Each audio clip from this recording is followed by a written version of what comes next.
TRS ప్రభుత్వం. Right. Krishna Teja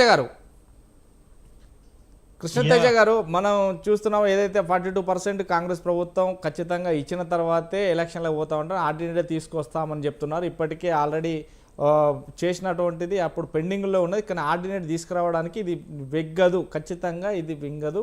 ఈ నేపథ్యంలోనే ఇది కాదు, బీసీల పట్ల మాత్రం కాంగ్రెస్ దోబూచులు ఆట ఆడుతుంది అనేది మాత్రమే ఇక్కడ తెరపైకి వస్తుంది.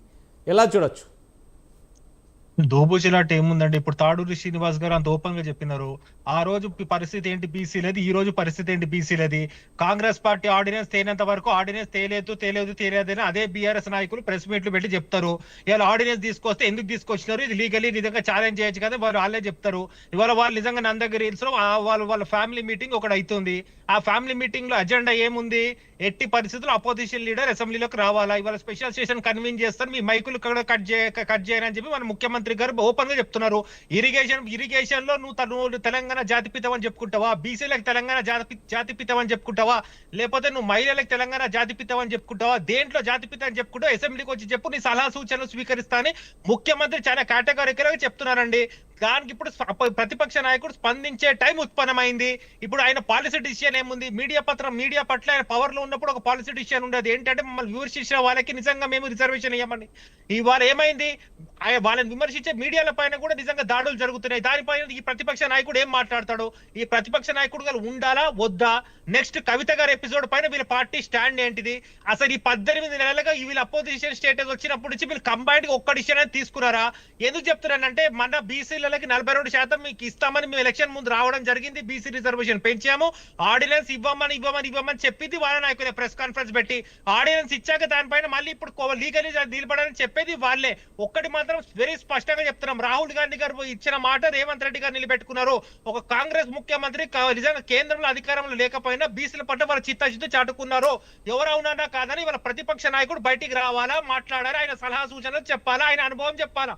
అదే తెలంగాణ సమాజానికి నిరుద్యోగులకి, యువతకి, బీసీలకి, బడుగు బలహీన వర్గాలకి, ఆఖరికి తెలంగాణ సమాజం మొత్తం ఇంక్లూడింగ్ ఇరిగేషన్ ప్రాజెక్టులు గోదావరి అండ్ కృష్ణ, ఈ రెండు పైన వాళ్ళ స్టాండ్ ఏంటో బయటపడించారు. ఎందుకంటే ప్రతి దాంట్లో దుర్వినియోగం. తెలంగాణ సమాజాన్ని ఏ రకంగా వీళ్ళు అటెన్షన్ డైవర్షన్ చేశారో అంతా ముఖ్యమంత్రి గారు ఈ గత 18 నెలలుగా క్లుప్తంగా ఆయన వివరించడం జరుగుతుంది.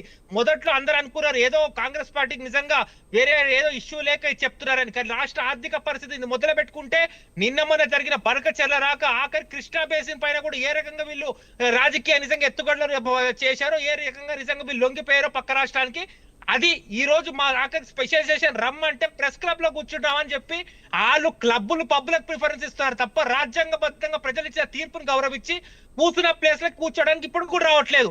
ఇదే ఇవాళ మేము చర్చనీయాంశమండి. ఎందుకంటే ఇవాళ మన డిబేట్ లో అందరు పెద్దలు ఉన్నారు, రాజకీయ విశ్లేషకులు ఉన్నారు, గతంలో ఎంపీసీ కార్పొరేషన్ గా చేసిన వ్యక్తులు ఉన్నారు, ఎమ్మెల్యేలుగా చేసిన వ్యక్తులు ఉన్నారు.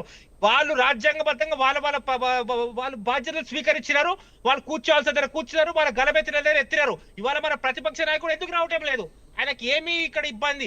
ఆయన ముఖ్యమంత్రి గారు ఇన్వైట్ చేస్తున్న ఎందుకు రావటం లేదు? ఆఖరి ఎర్రవల్లి ఫార్మ్ హౌస్ కి మేమే వస్తామన్నా ఎందుకు మాట్లాడటం లేదు? ఇవన్నిటికీ తెలంగాణ సమాజం చబిదుస్తుంది. ఇంకోటి లాస్ట్ అండ్ ఫైనల్ ఒక్కటే మాట్లాడండి, ఇప్పుడు ఉప ఎన్నికలు రాబోతున్నాయి జూబ్లీహిల్స్ లో. ఇవాళ బీఆర్ఎస్ పార్టీ అక్కడ ఓడిపోతే పార్టీ డెఫినెట్లీ రెండుగా జీరిపోతుంది.